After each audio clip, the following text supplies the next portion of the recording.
Greetings, welcome. My name is Kevin Murray, editor of Garland magazine, and I'm speaking to you from the land of the Wurundjeri people, Melbourne, otherwise known as Naarm.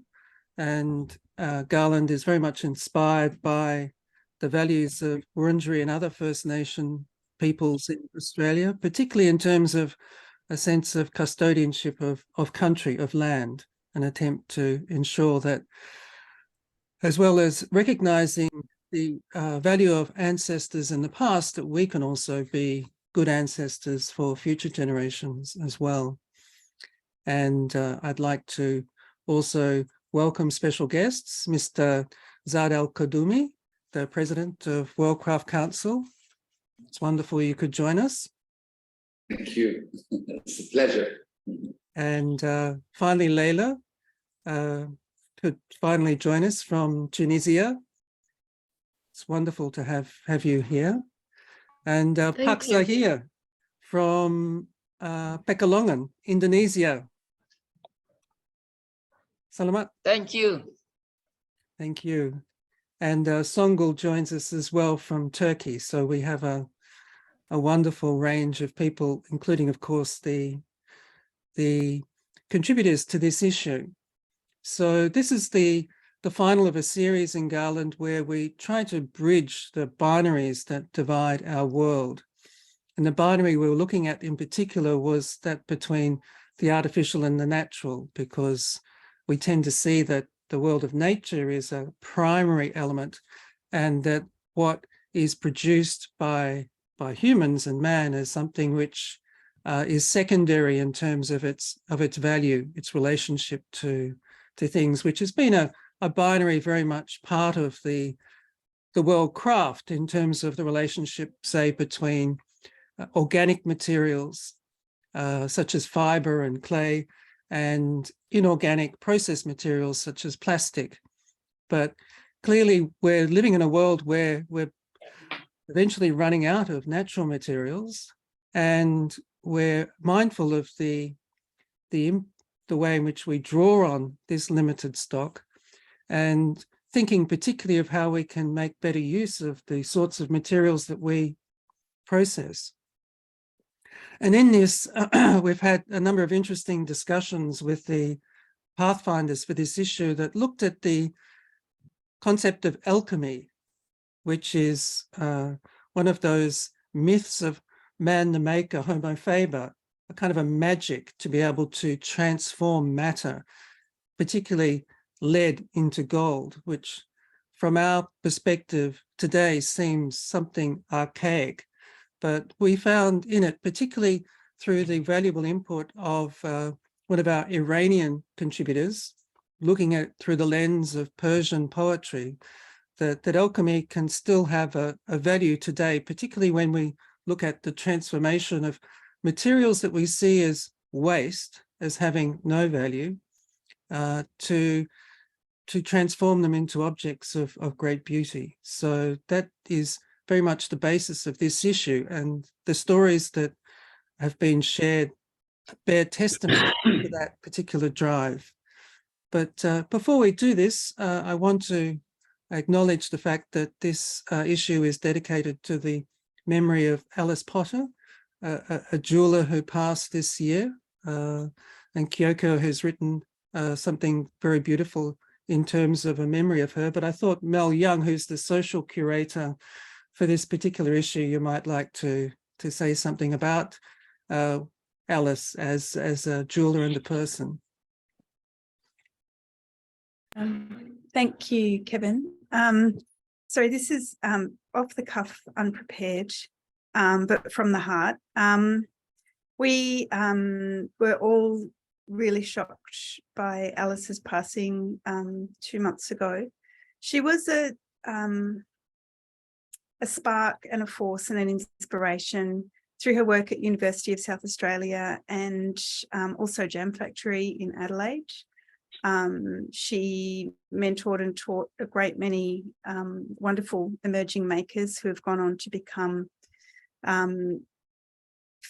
deeply interesting contributors to our making community. The thing that I really treasure in my memories of Alice is her innate curiosity for the world around her, particularly living with synesthesia and seeing what color is a letter of the alphabet, seeing colors and the world in a really special way.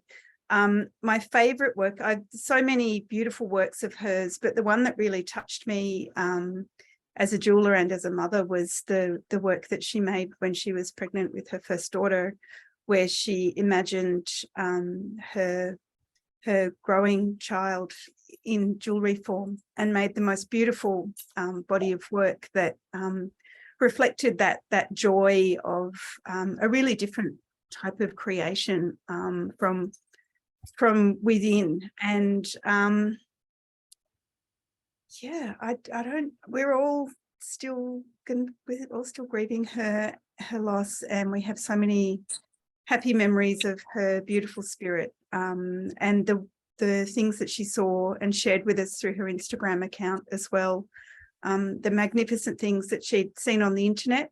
She shared regularly 10 wonderful things I found online today, which certainly I always look forward to. I really miss, and it really opened my eyes to a much broader world of creativity and making and curiosity. So we miss you, Alice. We always will, and thank you for sharing your joy in making with us. Thanks very much, Mel. That was very heartfelt, and way of recognizing that we stand on the shoulders of others, and that we're all part of a community, and we recognize that when someone passes, that we lose someone dear. So if we could start with Kyoko Hashimoto, I'll just share the screen. Kyoko was part of a wonderful knowledge exchange that we had in Jokkmokk in Norrbotten, North Sweden. It was only last week. And so we learned a lot about the particular techniques that she's crafted herself, including the creation of these spheres out of stone and other hard materials. But her thinker-maker contribution to this particular issue was about the challenge of using a material that is seen as a very industrial material, rarely related to craft, in this case bauxite, and turning it into something that we can see and appreciate. So Kyoko, welcome. Would you like to give us a quick summary of your story? Sure. 3 minutes, right, Kevin? Yes, well, for Okay. you, that Great. will be a very intense 3 minutes, I know. But thank you. And hi, everybody. My name is Kyoko. I'm a contemporary jeweler living and working from Adelaide, South Australia. So my essay is really about the creation of 2 bauxite and aluminium mirrors. But at the beginning of the essay, I talk about more broadly my practice. So I like to use place-based making as a sort of making framework. So I like to forage or look for my own material that are local or associated with the place I'm in. In this case, this is a necklace made from coal that I foraged from an abandoned coal mine. But I was interested in working with bauxite. So bauxite is the raw, is the ore that aluminium is extracted from. And it's the most abundant material in the Earth's crust. Australia is the largest exporter of bauxite, but I really knew very little about this rock. So I wanted to work with it. So this was a work produced for an exhibition curated by National Gallery Victoria called Sampling the Future. And the final works were exhibited at a show back in 2021. So So initially we wanted to know the capacities of what can be done with bauxite. Bauxite is a very unique material. It is made of these pissolite pebbles, which are very, very hard, suspended within this a softer clay matrix. So it was very difficult to know what could be done. So we did lots of different material experimentation, trying to get stonemasons to cut them, which was really, really tricky because it was hard to get a very sharp cut. We also tried melting it, casting recycled aluminium together with bauxite to see if we could produce some work that way.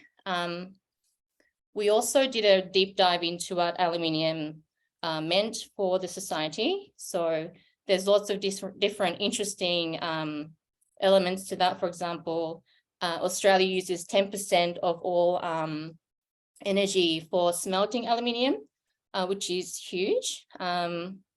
There's this material, there's this mineral called cryolite, which used to be used for smelting aluminium, extracting aluminium from bauxite, which is the only known mineral that has ever been mined to extinction.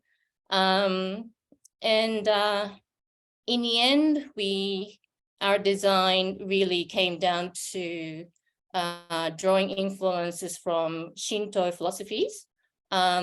So that's about respecting or honoring natural materials and considering rocks as having these kind of spiritual forces. So we wanted to honor the stones in the way by not interfering with its natural state very much. So the final objects that we produced are very, very simple.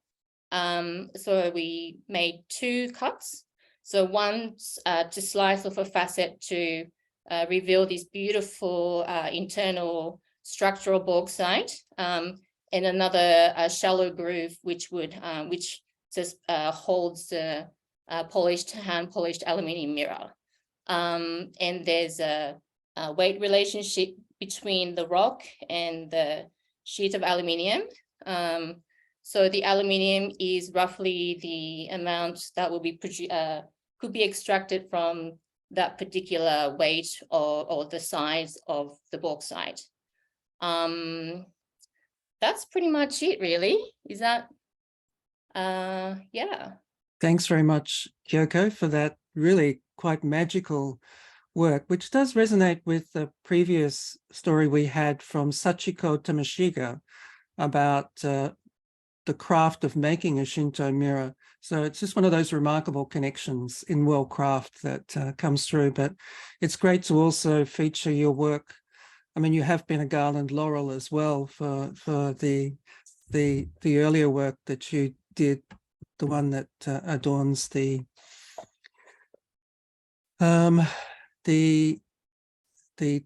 article about the sandstone that you made necklaces out of. So it's great that you're part of the, I guess, inspiring set of stories, Kyoko, and particularly how we dwell in the Anthropocene and make something of it. So thank you. Thank you. And a similar one is the story from Lindy McSwan, who's with us. Lindy, are you there? Yes, hello. Can you hear me? Yes, we can. Great, okay. Thanks, Kevin. And thanks, Kyoko. Interesting similarities there. Just in that I also like to collect the material myself. It wouldn't be the same if with some of the sort of rusted found materials I use or the iron ore that I've collected, if someone else had given it to me, it's important that I do it.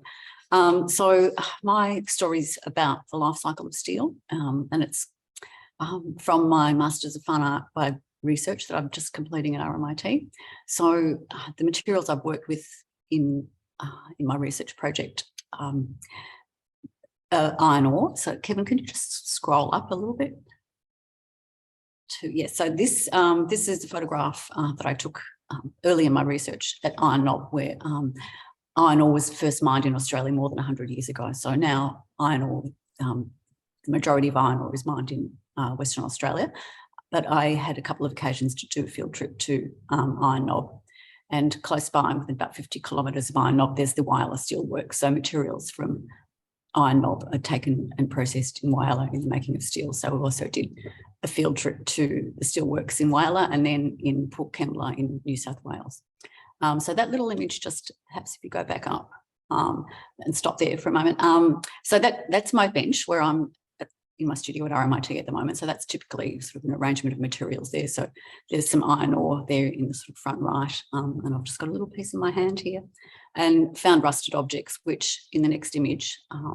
So they're the starting point for collections of vessels that I make. So I start with a found rusted piece, quite unlike this, just a rusted can lid. And then I form a bezel and then I start to construct a vessel from that using mild steel. So the blackened areas on those vessels are heat coloured mild steel. That's a new material. So in this work, I'm combining old and new and perhaps, stopping the decay of the rusted materials that I found by collecting them and reusing them. And it was another interesting something I learned through travelling to the steelworks and field trips, that the use of recycled steel is very important in steel making. So to each 100 tonnes of new steel that's made, 30 tonnes of recycled material is added, and that's quite important to the process. And at the end of the steel life cycle, that particular last photo is a bucket of sort of a rust solution. I sort of had some scraps and they were accumulating in a bucket, and during COVID I started to work with cardboard boxes. We didn't have access to the studio for a good part of 2 years, so I had to be resourceful and work with what I had at home. So pigments were made with rust and other materials that have a relationship to steelmaking. So I use ground quartz and limestone and charcoal as an available form of carbon to make my own pigments, and making the vessels that are at the top, not necessarily to go back, but at the top of the story. This image here is a detailed photograph of the Port Kembla Steelworks, of an area that iron ore is processed in, and the colour is sort of quite well reflected in the vessels that I used. Iron ore I ground and I mixed it with vitreous enamel, which you'll see in the last image there. So that's part of the last group of work I made in my research. So these are mild steel vessels fabricated. They're welded, very fine welding with either a laser welder or like a fine TIG welder. And then I do a lot of testing with grinding enamel and blending the ground iron ore and the vitreous enamel, mixing different clear enamels, white enamels, different consistencies, different temperatures. And some of these pieces have like up to 3 or 4 layers of enamel in the finishing of the work. And then the blackened surface is achieved by just applying wax. On these particular ones, it's the interior, they're waxed to finish them. Great, thank you so much, Lindy. And you've had a terrific response to these works. Yeah. Thanks so much for sharing them. We look forward to seeing how it further develops. And it does resonate with the very first quarterly essay we had of Kirsten Coelho, whose works evoked some of the kind of the rust involved in old equipment like old washing machines and so on. So it really does, like Kyoko's, there are resonances there in our garden of stories. So thank you so much. Thank you. Thank you for the opportunity.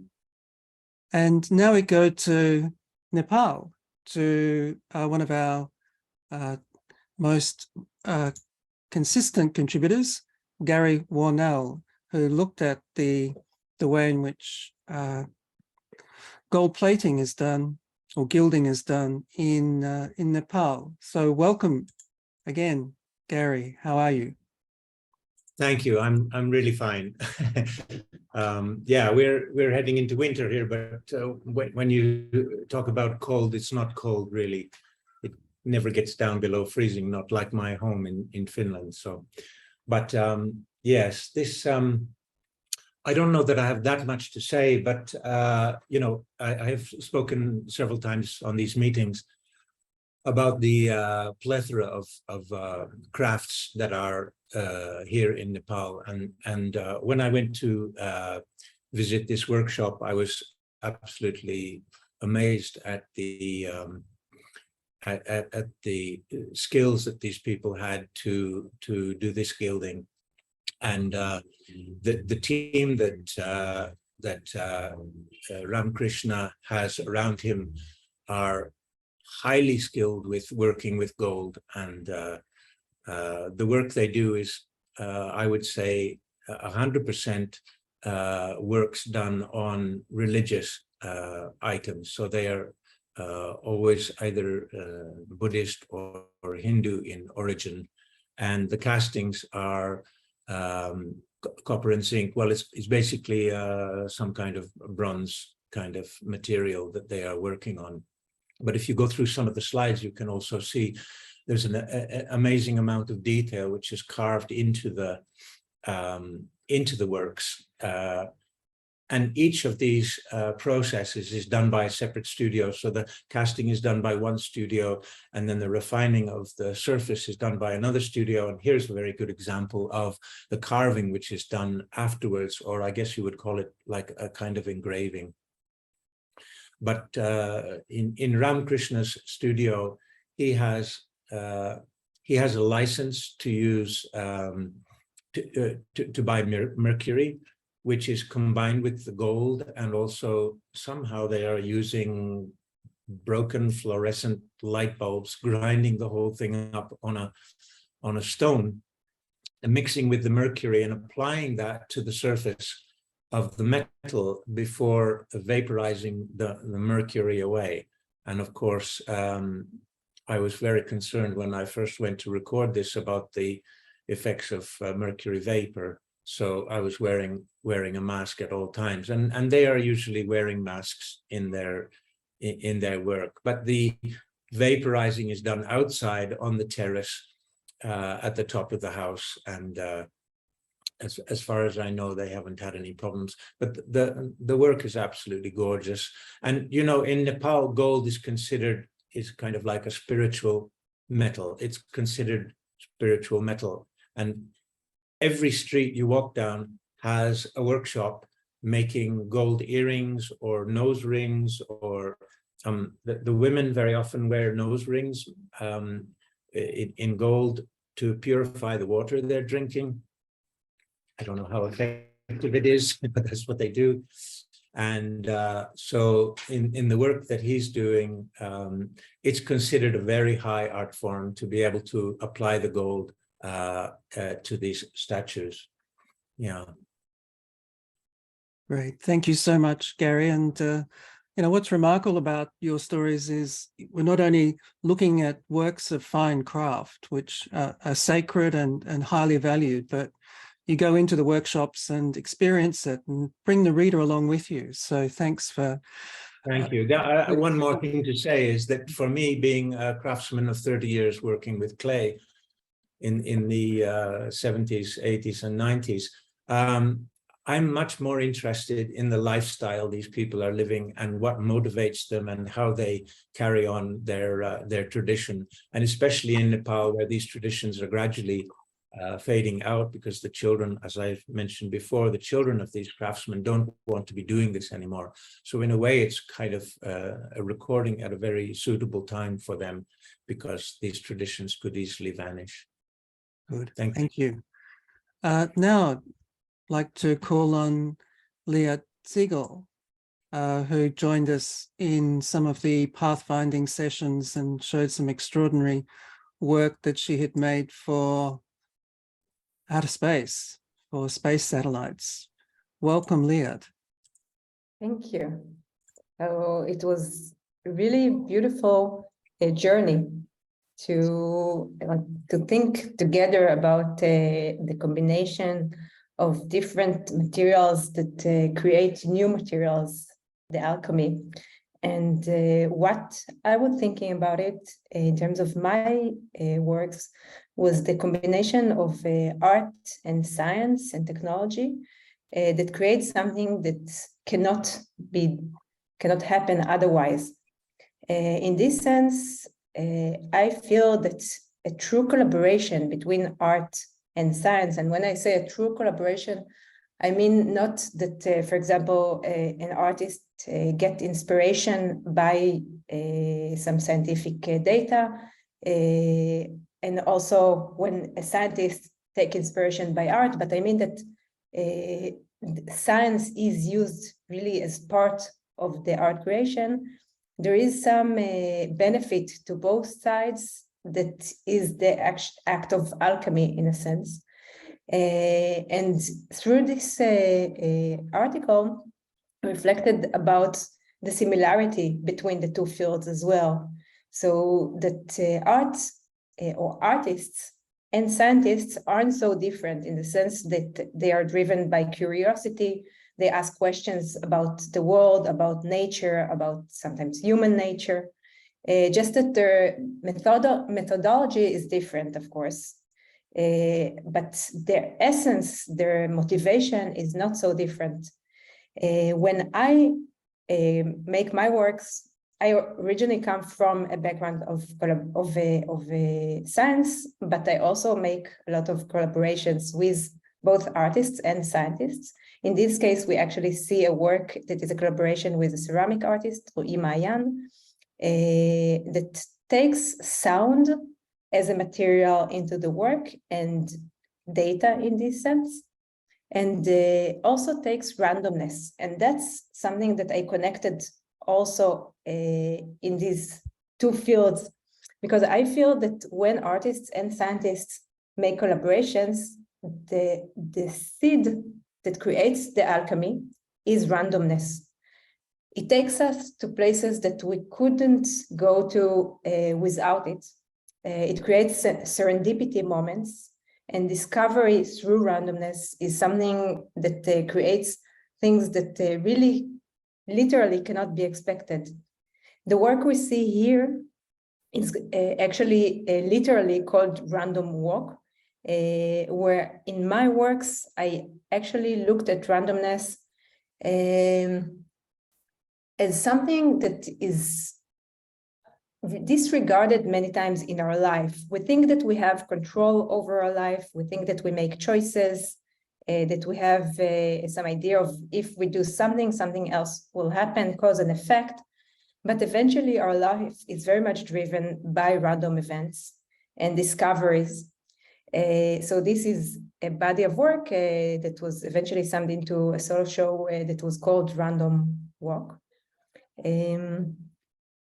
It all started by a flip of a coin. So there was a coin flipping machine that every few seconds took this latex surface, pulled it and released it. And then this coin that we see actually flipped. And there was a camera with a computer above that observed the situation and decided whether it's a head or a tail. And everything else that followed in the exhibition was affected by this event, by the cause in a way. What else do we have here? This is another series of works that also was connected to this random walk concept, which is actually a concept that comes from statistical worlds, mathematical worlds, that describe situations that have randomness that happen again and again and again along time. Here, for example, we see a random walk process, which means that every step that I take, I decide randomly whether to take which direction to take, and also in this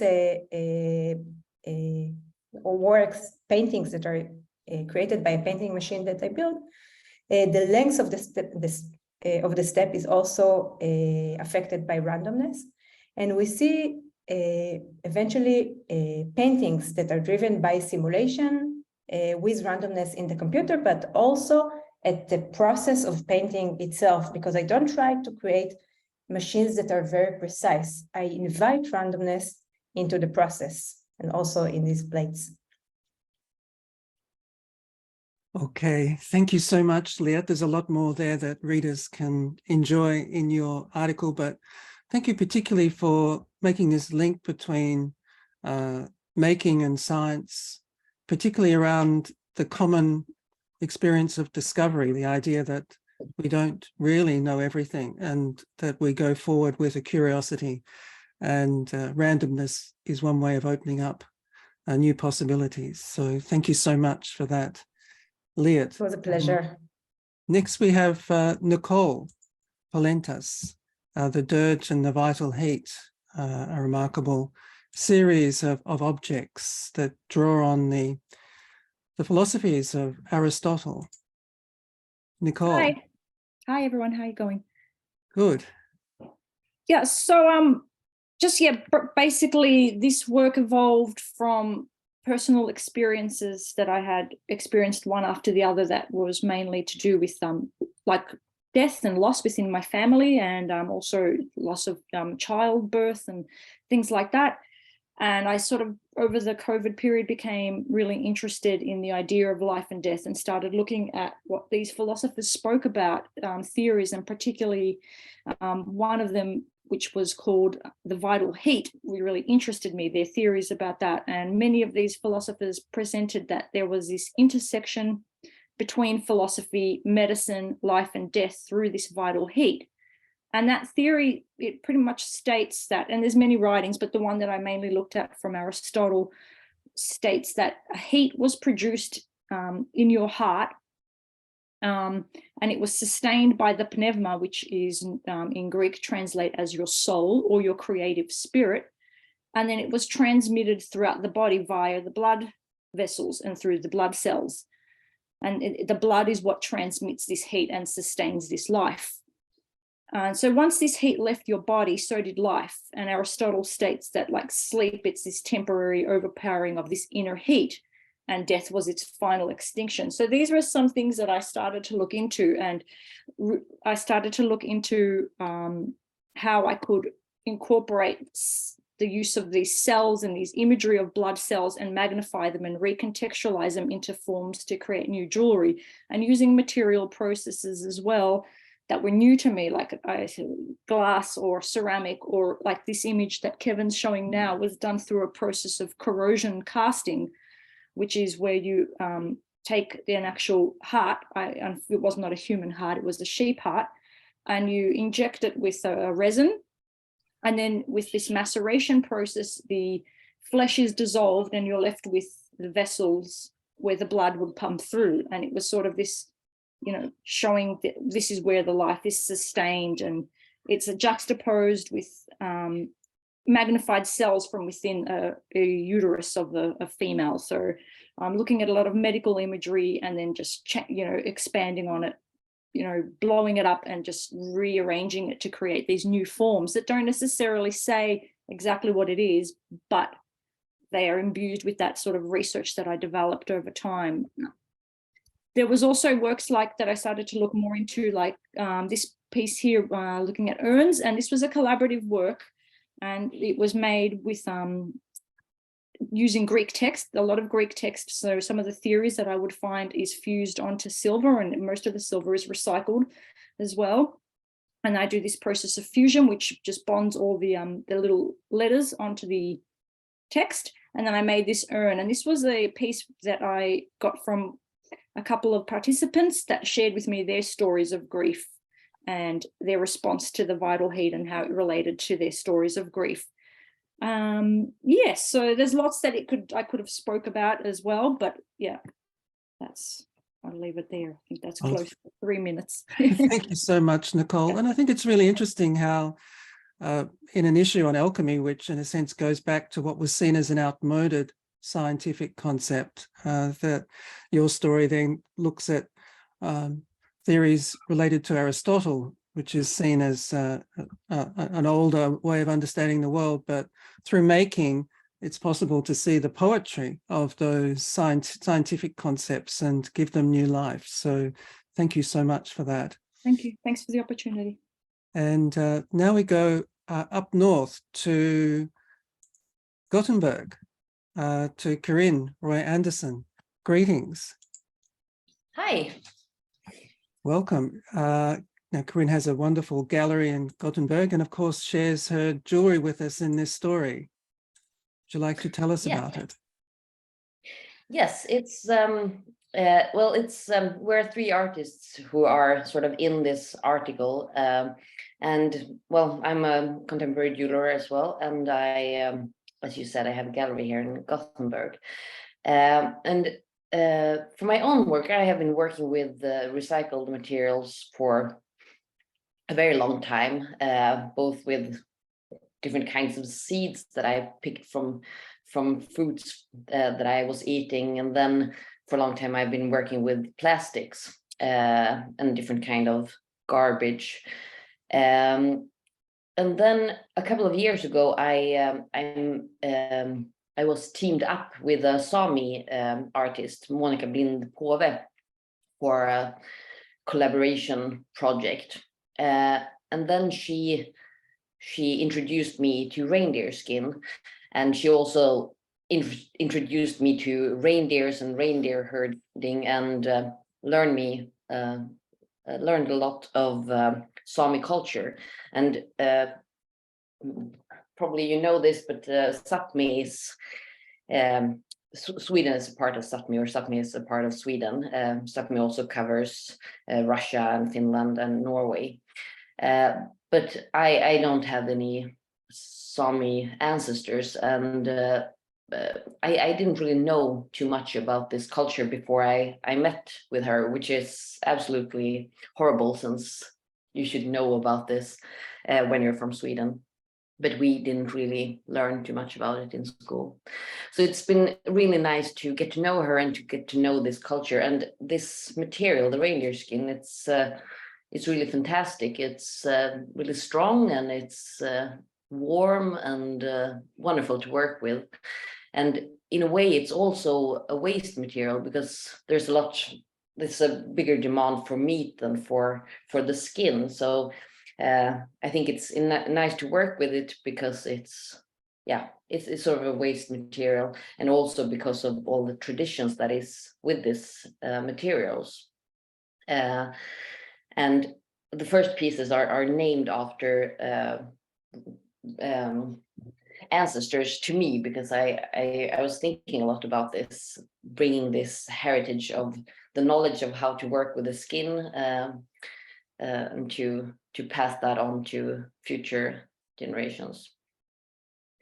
But then the sort of the reason that this article came to be was that I had an exhibition with Sofia Björkman, who she has also been working. She has also been working with plastic, but this fish, for example, it's made of PET bottles, and the other pieces that you saw are made of PLA, that is made. It's cornstarch, so it's like a bioplastic. And this project actually started because we were supposed to make a big group exhibition for, if you know, Parcours Bijoux. It's a French biennale. And well, the deadline came closer, and we realized that we wouldn't be able to organize all these people that we wanted to. And we sort of like started to think about this, and we thought like maybe we just do it, the two of us. And when that idea woke up, we started to realize that our work has a lot in common, that it's organic, and we have both been working a lot with fish and birds. And I will just read the text that I wrote for this exhibition. First, I will also say that Sofia has a gallery in Stockholm, Platina, that she has been running for about 20 years. First, there was Big Bang. Then 4 billion years later, life appeared on Earth. About 450 million years ago, fish started swimming in the oceans. And then 2050 million years after, birds were flying in the skies. Then it took about 200 million years until a gallery for contemporary jewelry opened in Stockholm. And 10 years later, another one opened in Gothenburg.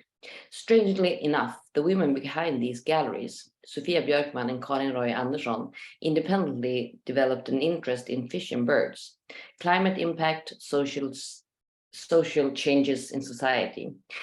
They both share experience of how it is to be an artist and run galleries. Was there something in the water? Was there something in the air? Or maybe it all happens somewhere in between. Wonderful. Thank you so much, Karin, for sharing not only your work, but the work of Sophia, and your wonderful acknowledgement of Monica and her work as well. That's terrific. Thank you. And now we go to Nadej Desdeniches, talking about quite a remarkable body of work that relates to the screen. Nadej, are you with us? Yes, I am. Good. Thanks. I really enjoyed everyone's talk so far, and thank you for the opportunity to participate and share today. I want to acknowledge that I'm on Ngambri and Ngunnawal country in Canberra in Australia, and I pay my respect to the traditional owners of the land on which I work and meet you today. The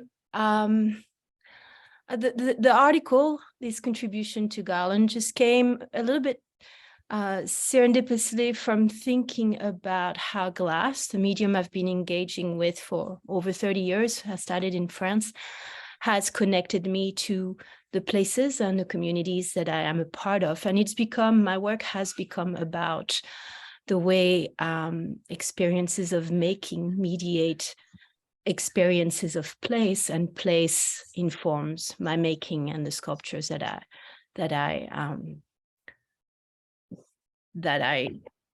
create. And increasingly they are mixed media, but I'm a glass blower, and this is knowing that the issue was on alchemy. Glass is traditionally understood, and blown glass especially, as a bit of an alchemical dance. The sand is transformed into this molten globe that is again transformed through body, breath, and community into something transparent. It's in a liminal space of articulating. Glass has been used to articulate modernity. We moved from a now post ideal of modernity into questions of our relationship to environment. So I think I'm coming full circle in this article with being not academic at all, more I guess trying to be a little looser with the writing to describe an experience of making that connects me to place and people. And I try to draw on a few examples of people that I read, but really on I think Kevin's advice, try to share also specifically what the experience of blowing glass and connecting to medium and place through making means to a way of forming relationships to the environment that I hope can then bring people back into thinking of what it means to connect to place and community. So yeah, it sounds a little convoluted, but some of the text is really slowing right down into the process, and some of it is more about connecting that experience of process to bigger questions of the ethics of making in the Anthropocene, what it means to be a woman glassblower, and more what to be part of a community in a life that's been quite transient for me. So yeah. Some of the process, the work is blown. They're large sculptures. I work with teams. Some of the images in the article come from demonstrations in Murano, which is traditionally a very important place for glass making, and it introduces some of the steps, like from the hot shop to carving the works, to mirroring the works, to revealing their forms through that kind of silvering. So there is a process of transformation that evolves through the development of the works. all the way to the time when they're anchored in space and mediate, hopefully, interactions for the viewer as they are reflected in the works. They kind of activate again a new way of transforming the works. So that's what I'll share. That's more than 3 minutes, probably. Thank you so much, Nadège. And I think it's a real classic piece of writing in terms of, working from the inside in the making process to help appreciate the product, the outside that we see. And, with the Triennial Glass Conference coming up next year, I hope that will feed into the kind of thinking or sensibility that informs that. So, merci beaucoup, Nadège. And now we have a very special presentation from one of Garland's great supporters, Carla Van Loon, who's here with the subjects of her wonderful article, Paksa here with Dadi and Ibu Felicia Negrujo. So welcome, Carla, again. Thank you so much, everyone. And Kevin, it's always inspiring to hear about everyone's work. So yeah, I actually don't want to speak for too long, because I'd really love to hand over to Paksa here and Felicia, who have taken time to join us from Indonesia, from Pekalongan and Jakarta, respectively. I'm in Australia, in Brisbane, and this article is about it's sort of got two parts. In a way, the beginning is my first trip to Java, to Central Java, where I met Paksa here, and he gave me my first introduction to batik, and what a high-class education into batik that was. I was really lucky. And fast forward many years later, he recently, with Felicia, visited Brisbane, where I am. It was incredibly his first time to a Western country, I learned. So we're really very lucky to have him.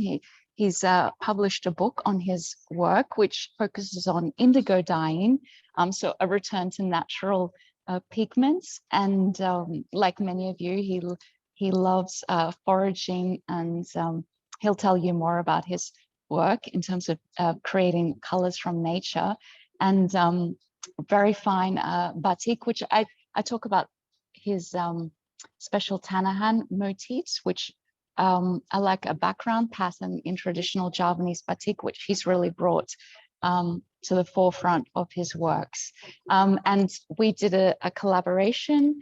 I have a fashion background, and I invited a few other designers here to work with his fabrics to create some garments for a Western audience. And in my article, I do describe our design process, which I think is something generally lacking from a lot of fashion writing, which is more promotional than anything. So talking about the creative process that went into translating these fabrics into clothing on the body. But I'd really like to hand over now to Paksa here, if he's still in the room, and Felicia, if she'd like to say a few words. Thank you. Hi, everyone. Thank you so much. And it's been really wonderful to be here. And thank you, Kevin, for the opportunity. It's been a pleasure listening to everyone. And I think with this edition, Alchemy Now, it's, I'm just quoting here, is about extracting beauty from the residue of human activity to come up with something that is beautiful. And I think what Carla has described before, our collaboration in Brisbane, it's all about that. It's all about, we were launching the book that is based off Pak Zahir's 15 years of research about reviving the traditional technique of bringing the natural dye that has been, I guess, forgotten, using the traditional and the ancient techniques. So I think that's all about the, the alchemy, bringing back what has been forgotten in today's, fast pace. And the dye, what Pak Zahir has researched, it's about making the dye using all natural ingredients. So this is everything that our, I guess, ancestors has been using and to come up with a dye that is so deep and can be applied to the batik, which is, our Japanese traditions.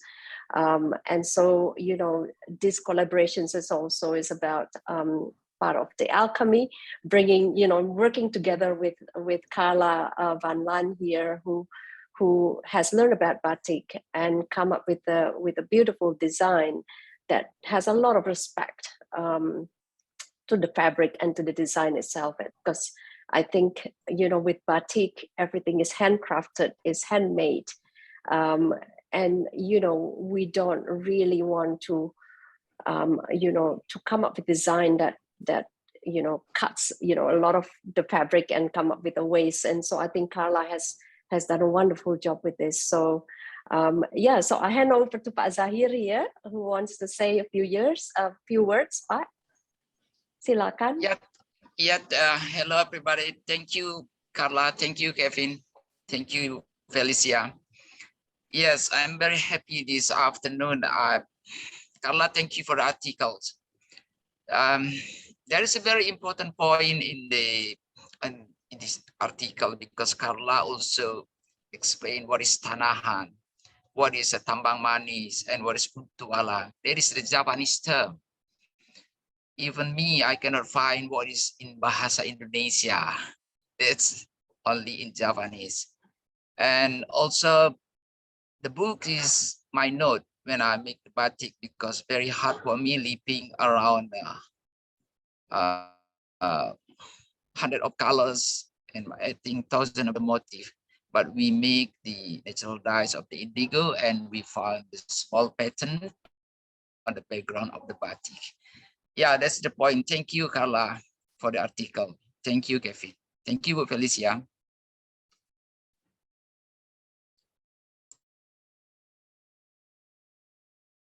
Terima kasih, Pak Zahir, Ibu Felicia, Ibu Carla. It's wonderful that you could be part of our issue, and we look forward to future articles of the wonderful batik of Pekalongan. And now, quite remarkably, we go across the Pacific Ocean to Chile, to someone who's got up very early to join us. We're very grateful for you, Vania Ruiz. You're there to tell us about the beautiful tradition of Anamita and how it inspired your jewelry in Chile. Hi, thank you for inviting me to be part of this edition. So yes, well, I work in jewelry since 2010, and this work I made in 2013 was like the starting point in my art jewelry work. I currently work as a jewelry. I have a brand, so I make work for my brand, and I also make my artwork.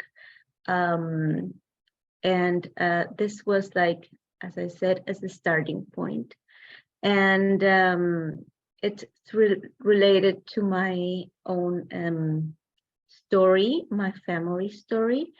So these roadside shrines are a very common tradition in Chile, and you can find them everywhere on roads.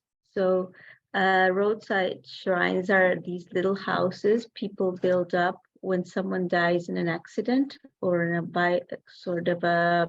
violent death.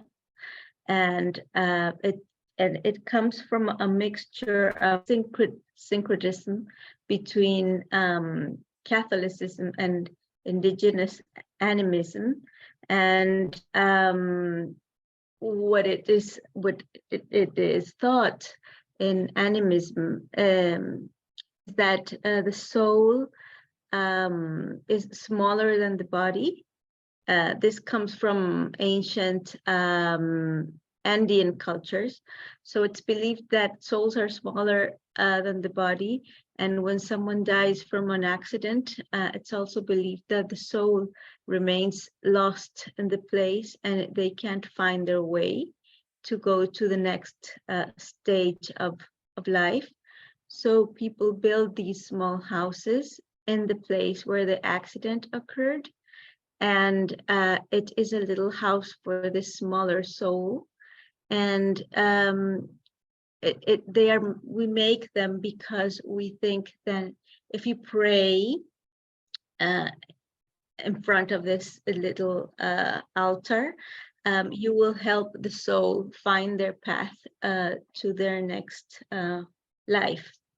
But what is also very interesting is that it mixes this Catholic belief, some parts of Catholicism, but also part of pagan rituals.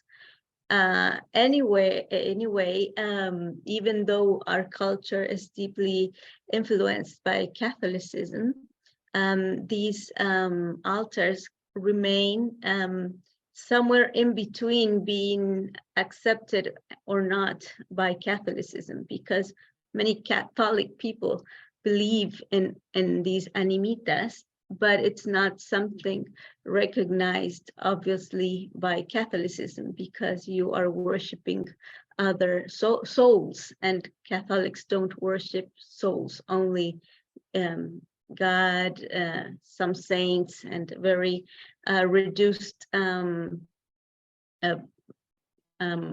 people, but I forgot, I lost the word. Well, however, this relates to my story because I lost my father.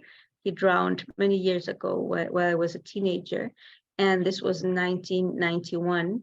And when I came across the animitas, I realized, well, in the beginning, I came across with this because we were studying about Baroque art and how Baroque art influenced and was influenced by indigenous culture when we were going through the process of colonizing Latin America. And some of that syncretism and mixture of beliefs still remains, and until today, with some expressions such as these animitas. So I was studying that, and I suddenly realized that my father had also died in a tragic way, but he was drowned. So usually when people die from drowning, you can't make the house the exact where they died. So people find some other spots. And I thought that maybe I could make an animita to keep to myself. It didn't matter the spot really where that happened.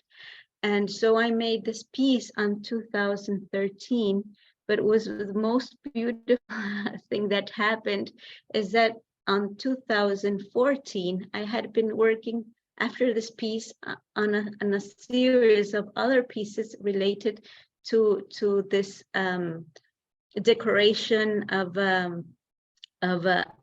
animitas, but also some cemeteries in the desert of Chile. And so after having already a body of work, I wanted to make a photo shooting, and I was searching for a spot where I could shoot these pictures with a model. And I found a beautiful spot that is where you can see the pictures of the model. And we were there taking some pictures, but I was a little bit concerned if it was something like maybe not so respectful. I wasn't sure if it was something good or not, like taking pictures of that place. And I was wondering if I could find, how could I ask for permission for the family, to the family of this person who was here and who had this animitta built. And all of a sudden a car appeared and parked in front of us, and an older couple came out of the car, and they were the parents of this person who was here.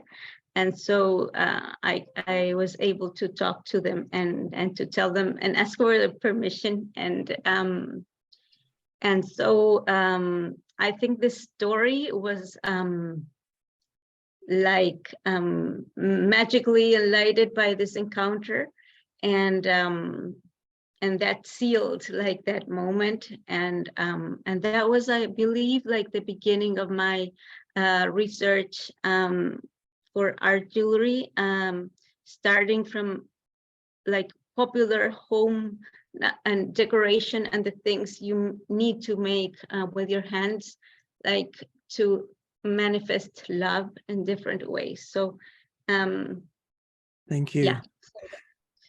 Muchas gracias, Vania, and thanks also for the wonderful work you do in Hoya Brava, the Association of Contemporary Jewelers in Chile, and some magnificent exhibitions that you put on. I wish you much success in the future. And finally, we go to Pamela C, Mei Ling C, who has produced perhaps the largest number of articles for Garland, which draw on her experience as a fine paper cutter, but also a deep knowledge of Chinese culture in particular, as well as other cultures. So welcome, Mei Ling.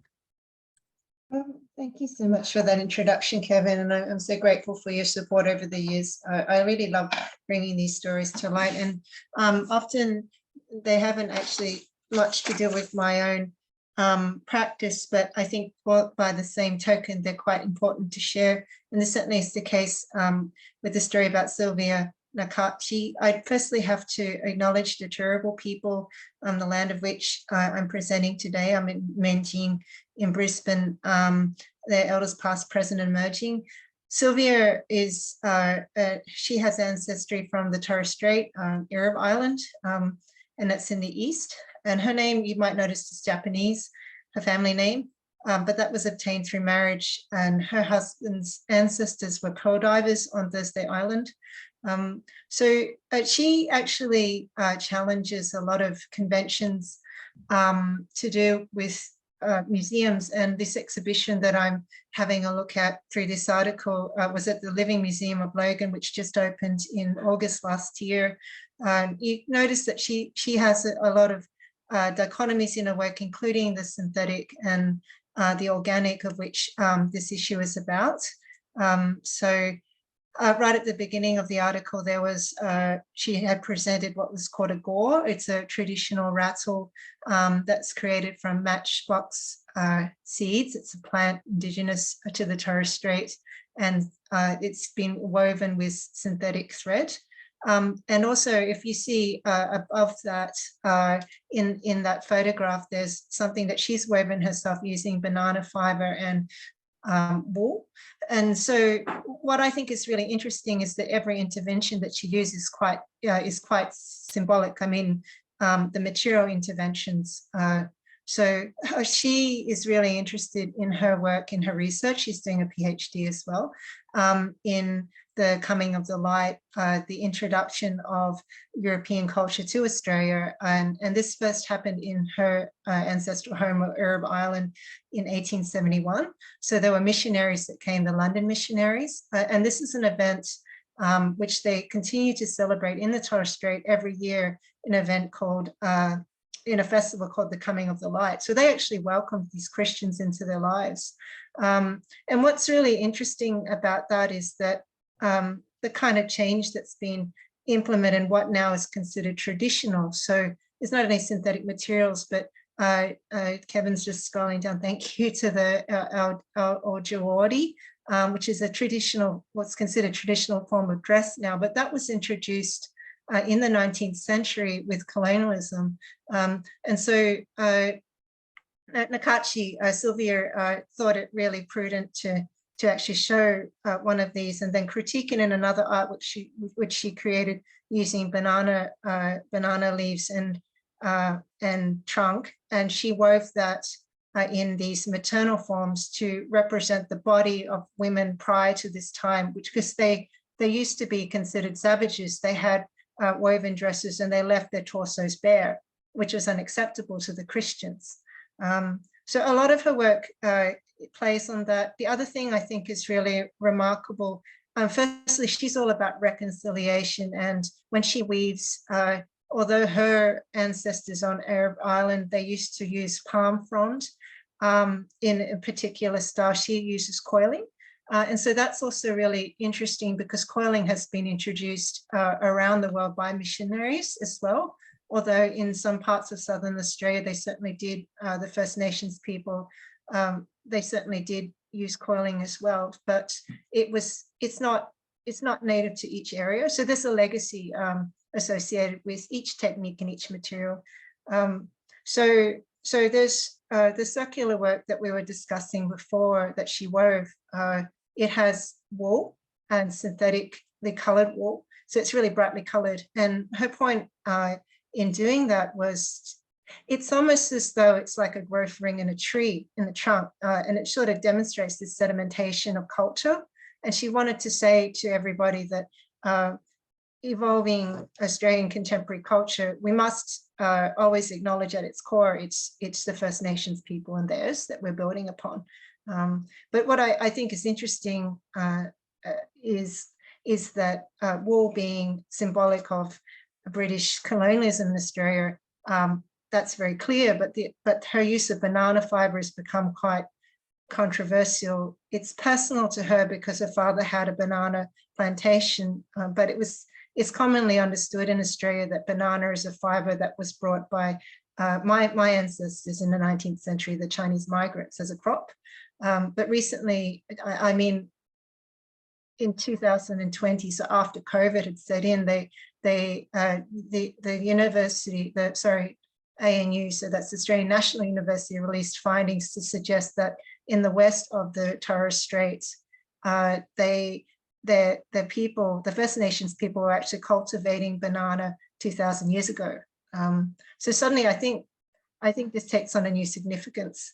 I think because Sylvia has these dichotomies in the work, the natural, the synthetic, the native and introduced, and the traditional and contemporary, her practice it's well worth our time to continue watching.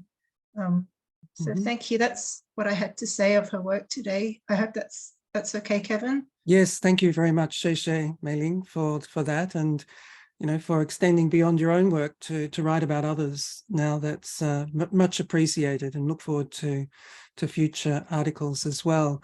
Now, before we all disperse, because it's that time of year, I invite you to turn on your cameras if you don't at the moment, if you're not in an embarrassing situation, and drawing on or inspired by the practice that our Indonesian friends have, I invite you, if you like, to make a small hand gesture, which is a K for creative, which Indonesians like to often show. So if you'd like to do that, then we can do a screenshot.